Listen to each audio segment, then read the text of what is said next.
Hola, ¿qué tal? Muchas personas me preguntan cómo escojo a mis invitados.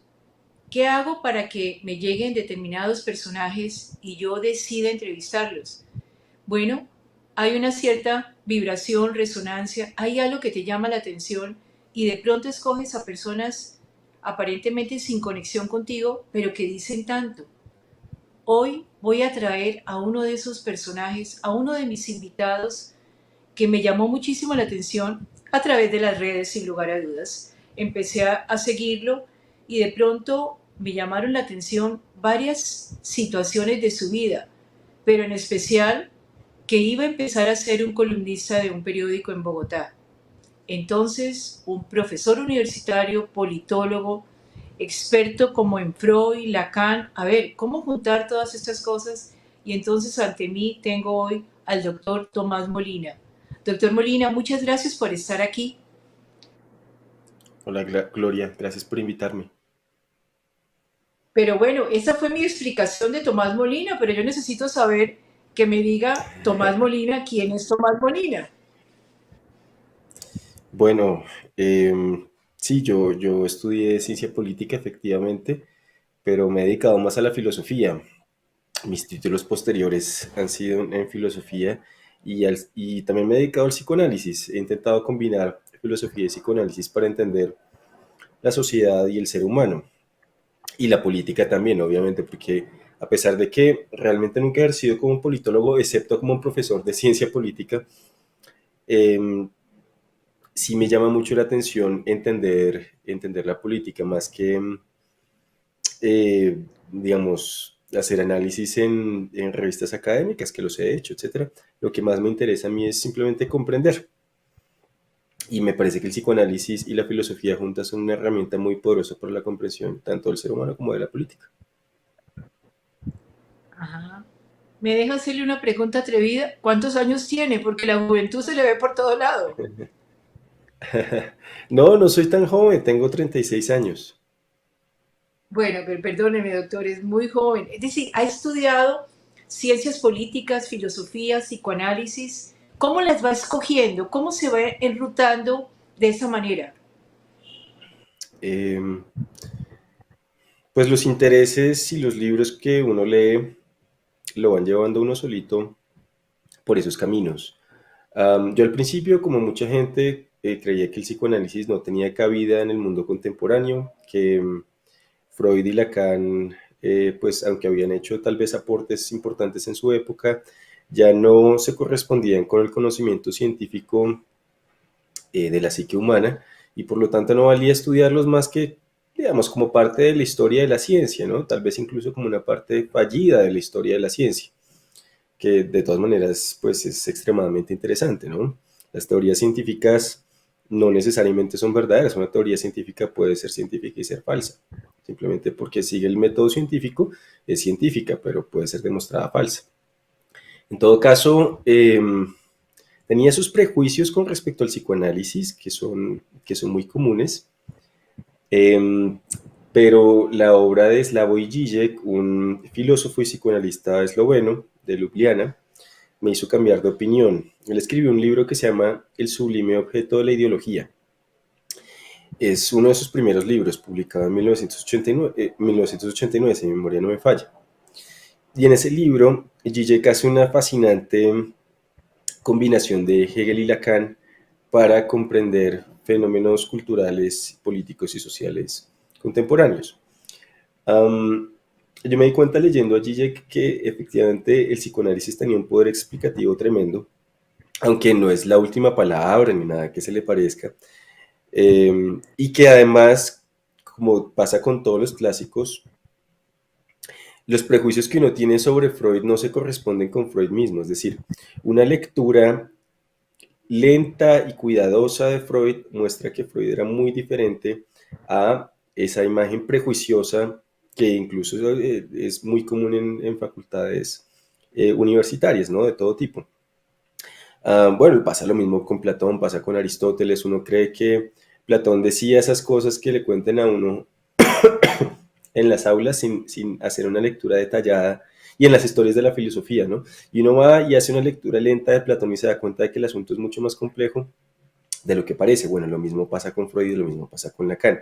Obviamente los dos estaban equivocados en varias cosas porque nadie tiene la razón en todo, pero la manera de pensar de ellos, que es muy dialéctica, a pesar de que ellos no, sobre todo Freud, no tenía mucho interés en la filosofía. Lacan sí, Lacan dialoga mucho con los filósofos, pero Freud no, y a pesar de eso, Freud tiene, digamos, una forma de pensar muy dialéctica que lo acerca a Hegel. Y el descubrimiento de Slavoj Žižek fue mostrar precisamente cómo es que Freud y Lacan realmente piensan de manera hegeliana, si uno, lo lee, si uno los lee, digamos, con cuidado. Entonces, eso me hizo, como diría Kant, despertar de mi sueño dogmático de creer que el psicoanálisis son puras paparruchadas y que realmente tiene un rol para explicar el mundo contemporáneo y la política. No, digamos, es lo único que hay que saber para entender el mundo actual ni entender el ser humano, pero sí me parece que tiene unas contribuciones importantes. ¿Cómo llega? La primera profesión que usted tiene, doctor Molina, es ciencias políticas. Sí. ¿Y ¿Cómo llego a las estudia ciencias ciencias políticas? políticas? Sí. Sí, sí. ¿Y Sí, yo estudié ciencia política en la Universidad del Rosario, pero lo que más me gustaba de la carrera era la parte filosófica, de filosofía política. Porque la filosofía le brinda a uno una imagen, digamos, de vista de águila de los fenómenos políticos. La filosofía política no le explica a uno, qué sé yo, por qué Roy Barreras vota por esta propuesta, o por este proyecto de ley, o por qué Petro quiere esto, aquí. Digamos, ese es el terreno de la ciencia política, que ya es el terreno de lo concreto. Pero la filosofía le brinda a uno una vista de águila porque se hace preguntas mucho más generales. Por ejemplo, ¿cuál es el mejor régimen político? Eh, ¿Y por qué tal régimen es el mejor régimen político? ¿Cómo deberíamos vivir? Esas son las preguntas, ¿cómo deberíamos vivir políticamente? Esas son las preguntas que se hace en la filosofía política. Son preguntas que a mí me interesan más. No es que las otras no me interesen, pero y digamos, a todo ciudadano en una democracia debería interesarle mínimamente las preguntas concretas de la política del día a día, ¿no? Y creo que a la mayoría de gente hasta cierto punto le interesan, por más apática que sea. La gente tiene alguna idea de la política y de los sucesos concretos que están sucediendo, pero la filosofía, como lo decía, entonces brinda una visión de vista de águila que a mí me parece profundamente enriquecedora y sin la cual no se entienden las preguntas concretas que es la ciencia política. ¿Por qué? Pues la filosofía política, al hacerse las preguntas generales, brinda un contexto evaluativo, mejor dicho, de, de los actos concretos que suceden al nivel de la política. una Entonces, por persona como ejemplo, usted, doctor, si debería, una persona como usted debe estar al lado de un político, de un presidente, un congresista, alguien para ayudarle a mirar y explicar los acontecimientos que vamos viviendo. Una persona como usted debería ser hablarle al oído a personas como ellos. eh, es una excelente pregunta. Platón lo intentó en su época. Platón se fue a Siracusa a intentar hacer que los políticos pensaran más filosóficamente. No le salió bien, terminó esclavizado y un amigo suyo al verlo en el mercado de esclavos lo salvó, o por lo menos eso es lo que se cuenta en la carta séptima de Platón. Eh, y bueno, ha habido otros intentos, Tomás Moro con Enrique VIII en Inglaterra. Bueno, no es que yo esté al nivel de ellos, solo estoy dando ejemplos de filósofos que han estado cerca del poder. Eh, Alexander en Francia y la Unión Europea también tuvo un rol importante. A Tomás Moro tampoco le salieron bien las cosas por asuntos religiosos, porque Enrique VIII cambia de religión, ¿no? Funda el anglicanismo. Como Tomás Moro era, era católico y era sacerdote, pues evidentemente eso no podía congeniar con sus principios. A Alexander Koyev la cosa le salió mejor, fue uno de los fundadores ideacionales, mejor dicho, de la Unión Europea, y entonces yo creo que hubo un papel positivo en la política internacional. Eh, y claro, cuando uno estudia los temas de filosofía política, uno dice, pero sería bonito llevar esto a la práctica, ¿no? Es decir, todas las preguntas que uno se hace, todo el tiempo que uno le dedica a pensar las cuestiones políticas fundamentales, pues tal vez no deberían quedarse en el papel, ¿no?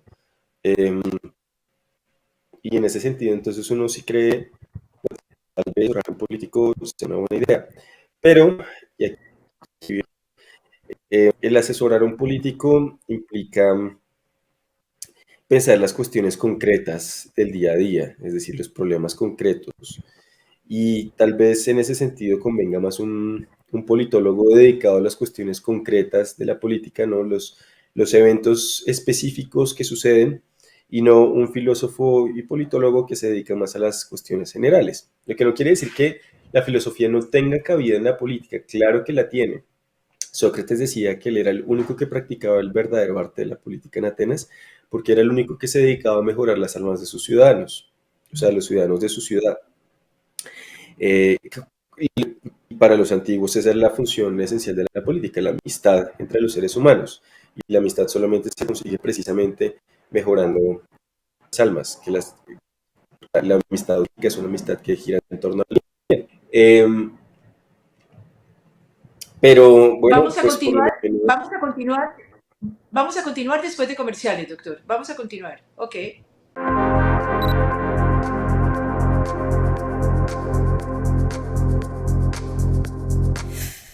Corporación Cívica Daniel Guilar Secán. Formamos y producimos por Colombia. Hasta el 15 de mayo solicita tu acuerdo de pago y aprovecha la reducción del 50% en la tasa de interés moratorio. Acércate al Cali de tu comuna, excepto la 13 y 22, el Centro de Atención al Contribuyente del CAM o al edificio Boulevard.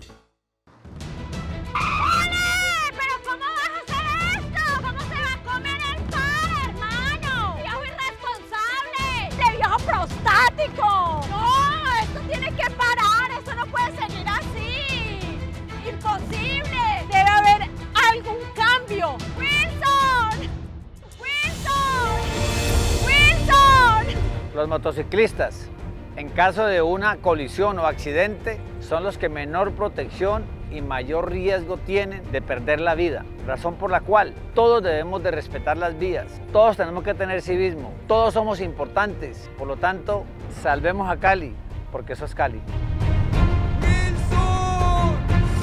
Seguridad, orden y autoridad.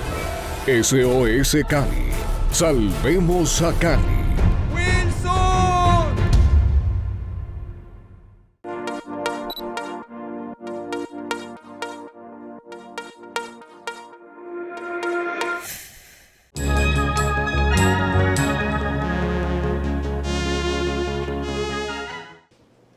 Doctor Molina, eso que me está diciendo usted es muy importante, pero casi que te preguntaría, entonces la filosofía no puede ser práctica? Es decir, me estás hablando muy bien de las experiencias de otras personas, pero que un filósofo politólogo de pronto se dedica a cosas más generales y el político necesitaría a alguien más concreto. Entonces la filosofía no hay manera de aterrizarla a la vida concreta de las personas. sí hay manera, y es una excelente pregunta, Gloria. Eso fue lo que intentaron los antiguos, precisamente, Platón, Aristóteles, Sócrates. Para ellos la filosofía no era simplemente una cuestión académica de sentarse a pensar las cuestiones más importantes del ser humano y de la naturaleza, sino era sobre todo una forma de vida. Una de las escuelas de la antigüedad no solo exponía unos problemas y una manera de esos problemas, sino que proponía vivir de una manera específica. Como los antiguos se preguntaban cuál es el mejor modo de vida, pues cada escuela filosófica respondía de una manera y los filósofos de cada escuela vivían rigurosamente de acuerdo a esa manera específica de vivir que proponía su escuela filosófica. Entonces, por ejemplo, los estoicos vivían precisamente de acuerdo con la lógica del estoicismo. ¿Eso qué quiere decir? Bueno, uno de los principios básicos de esta escuela filosófica es que uno no tiene control sobre los acontecimientos externos o no un control absoluto en cualquier caso, ni tiene uno control total sobre los pensamientos de los otros, ni tiene uno control sobre las cosas que acaecen en el mundo, de tal manera que uno debería concentrarse en aquellas cosas sobre las que uno sí tiene control, que son justamente los pensamientos propios. Es decir, uno puede elegir cómo reacciona ante las cuestiones del mundo. Los estoicos entonces proponían esto como una manera de vivir, digamos, más allá de todas las cuestiones metafísicas del estoicismo, más allá de todas las cuestiones políticas del estoicismo, ellos también proponían una manera de vivir que estaba conectada con sus posiciones metafísicas y sus posiciones políticas. Lo mismo pasaba con el platonismo, el pitagorismo, etcétera, etcétera. Entonces, claro que es posible bajar la filosofía de los cielos a la tierra, que era como decía Cicerón, que eso ha hecho. Claro que es posible, pero el que había detectado Platón es que normalmente los filósofos no están dispuestos a ello. Platón dice en la República que el mejor régimen solamente se va a alcanzar cuando los filósofos gobiernen, pero el problema es que los filósofos no quieren gobernar, por lo general al menos. Y no quieren gobernar porque el gobierno de los seres humanos no solamente es una cuestión extremadamente difícil que requiere de muchísimo... El gobierno auténtico, ¿no? No estoy hablando de para convencer a la gente que vote o hacer cualquier cosa cuando llegue al poder, del gobierno verdadero de los seres humanos, de mejorar la vida de las personas. Esa manera de gobernar es extremadamente difícil, requiere mucha preparación. Para Platón en la República, uno tiene que prepararse por 40 y pico años para llegar al gobierno. En términos de la moral, en términos de los conocimientos, ¿no? Y el gobierno verdadero, el poder usado correctamente, implica que uno no va a poder dedicar plenamente a la filosofía, porque es muy absorbente. Uno puede ser abogado y dedicarse por las noches a la filosofía, eso es perfectamente factible, como lo hicieron algunos de los mejores filósofos del mundo árabe medieval. Eran abogados de día y de noche se sentaban a escribir filosofía. Pero la Pero me política imagino, es un oficio. pero doctor, yo creo que la mejor manera y tal vez uno de los problemas del mundo y de la educación es la fragmentación, porque nosotros no hacemos un tejido del conocimiento. El abogado, el filósofo, el educador, no hacemos un tejido, sino que generamos fragmentos de una mirada esquizofrénica sobre la vida y cómo poder integrar, porque es que realmente lo que usted nos está diciendo es maravilloso, pero ¿de qué sirve si la filosofía, por ejemplo, y la política y el psicoanálisis no se encuentran para hacer mejor calidad de vida? Sí, sí, es un problema tremendo. Es un problema tremendo. Eh, la cuestión es que el filósofo hasta cierto punto debe abandonar la filosofía para dedicarse a la política, por lo absorbente que es ese oficio. Cualquier persona puede ver que un político al llegar al poder, joven, por ejemplo, sale a los 4 años completamente acabado, incluso si no es el mejor político de todos, porque, insisto, es un oficio que demanda que no está disponible 24/7. Eh, eh, y eso significa entonces que el tiempo para la filosofía se ve extremadamente reducido, por no decir que también pues aniquilado, llevado a cero, ¿no? Entonces, por eso es difícil conjugar la filosofía con la política. No quiere decir que no lo hayan intentado ya varios. Maquiavelo mismo lo intentó, no lanzándose a ningún puesto, pero sí intentando influenciar a los príncipes, ¿no? De la Italia renacentista. Tampoco le fue muy bien, por cierto. Mm, o sea, si uno de la relación entre la política, uno encuentra más bien unos resultados como mixtos. A algunos les ha ido muy mal, a otros más o menos bien. No, no es para tirar cohetes, pero sí es importante, dado la inteligencia que se requiere para la filosofía y la profundidad del pensamiento filosófico y psicoanalítico, que de algún modo se conjugue con la política, dado que, como lo decía antes, la política aspira al bien, ¿no? Y quienes en principio podrían aportar mucho al bien son quienes filósofos desde la perspectiva platónica. Por lo que decía antes, por la perspectiva de vista de pájaro, ¿no? ¿Qué más general que el bien de la comunidad política, no el bien concreto de una persona, que eso ya lo decidirá cada persona de acuerdo a sus experiencias, etcétera, qué quiere estudiar, qué quiere hacer con su vida, con quién se quiere casar. No es ese bien particular, el asunto concreto, sino es el bien de la comunidad política, el asunto más general que existe en la política, que es el bien. Si uno es filósofo desde la perspectiva platónica, uno piensa ese bien. Entonces uno tiene cosas muy que decir. Tenemos de 2500 años entonces de cómo conectar una cosa y la otra. Séneca también lo intentó con Nerón, ¿no? Y de hecho al En principio, el mientras mundo de Nerón era hoy, muy joven, en el mundo de hoy, un Pepe Mojica es coherente, filósofo, político, ¿es coherente? ¿Le parece a usted que podría ser un exponente de una filosofía llevada a la política? pues a mí me parece que Pepe Mujica es coherente entre lo que predica y entre lo que hace. Y eso es algo que los izquierdistas latinoamericanos no hacen, lo cual es muy desafortunado. ¿Por qué? A ver, el de la izquierda me parece a mí normalmente de la austeridad. Al contrario, me parece que la izquierda ha prometido desde el siglo XIX una mayor prosperidad a los ciudadanos. Que, o sea, lo que la izquierda ha prometido es más igualdad, y como hay más igualdad, los bienes están mejor repartidos y por lo tanto al ciudadano común y corriente le tocan más cosas.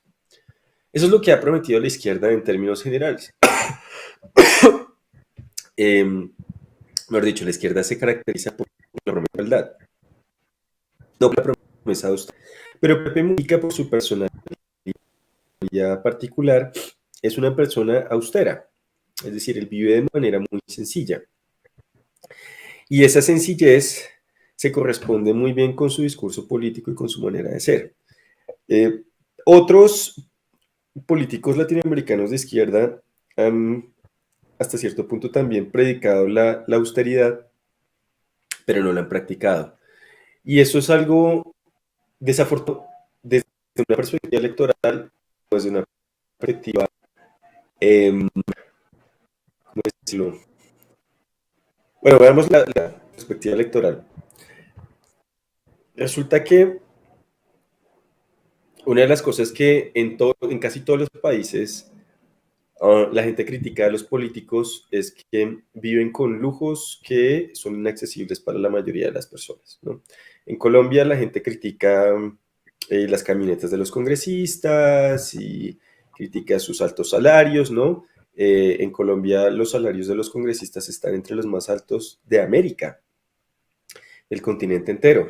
A pesar de que no es un país tan rico como Estados Unidos o Canadá. Los salarios de nuestros congresistas respecto al salario promedio, pues son excesivamente altos. Y la izquierda pues ha criticado eso en campaña política, pero en el poder mm, en el poder no ha practicado la austeridad como debería, ¿no? O sea, si la gente vota por la izquierda porque está cansada de los lujos de la clase política, pues llegar al poder a continuar con esos lujos, pues me parece a mí insensato. No solamente desde la perspectiva electoral, como decía antes, porque la gente no va a volver a votar por la izquierda justamente porque, digamos, el, con su idea de reducir estas brechas, porque por el presupuesto de la nación, pues eso no es la gran cosa.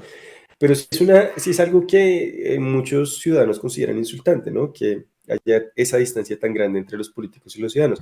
Pero también es una desgracia desde una perspectiva, digamos, de los valores que la izquierda eh, predica, que, bueno, como lo decía antes, el principal de ellos es la igualdad, ¿no?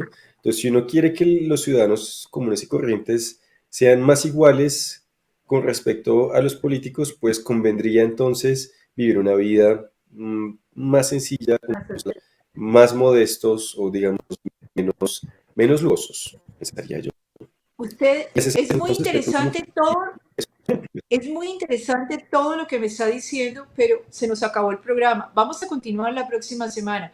A mí me parece muy interesante que podamos sacar un poco la filosofía, la política. Vamos a hablar del psicoanálisis a la calle y que no sea solamente un tema de académicos o de científicos. Cómo los ciudadanos del montón, los de la calle, podemos aprender de un político, de un politólogo, de un profesor universitario con especialidad en filosofía y en psicoanálisis. Por eso los invito para que la próxima semana continúen con nosotros. Muchísimas gracias, que la pasen bien.